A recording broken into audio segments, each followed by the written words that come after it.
A hi hello guys welcome back to another video. ఈరోజు కొంచెం పనుండి నేను మా మమ్మీ కలిసి అయితే హాస్పిటల్ దగ్గరికి అయితే వెళ్తున్నాం. మా మమ్మీ నాకన్నా ముందుగా హాస్పిటల్లోకి వస్తే మంచిగా టోకెన్ రాపిస్తుందేమో అని అనుకున్నా, కానీ పైకి వచ్చి ఆరాంసే కూర్చుంది. చూసారా సార్ డబుల్ యాక్షన్.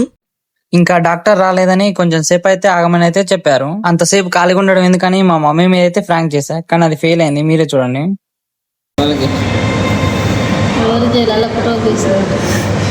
కాసేపటికి డాక్టర్ అయితే వచ్చేసాడు. నేను వచ్చిన పని కంప్లీట్ అవ్వడంతో మార్కెట్కి వెళ్ళి కూరగాయలు తీసుకొని ఇంటికి అయితే రిటర్న్ అయిపోయా. బాగా ఆకలిగా ఉందని ఫాస్ట్ ఫుడ్ షాప్కి వెళ్ళేసి ఎగ్ రైస్ చెప్పుకొనేసి అయితే తినేశాను. మీ మమ్మీ తినకుండా నువ్వు తింటున్నావేంట్రా అని మీరు అనుకోవచ్చు. ఈ రోజు శనివారం కాబట్టి ఆనియన్స్ ఎగ్ తినదు మా మమ్మీ. ఈ గుడి వచ్చేసి మా ఊరి పొలిమేర్లలో అయితే ఉంటుంది. రేపు ఈ గుడి పండగ అయితే జరుగుతుంది. రేపటి వీడియోలో ఆ గుడి పండగ ఎలా జరిగిందో వీడియో అయితే పెడతాను, చూడండి. ఇలాంటి మరిన్ని వీడియోల కోసం ఫాలో అయితే చేసుకోండి. ఉంటాం మరి, బాయ్.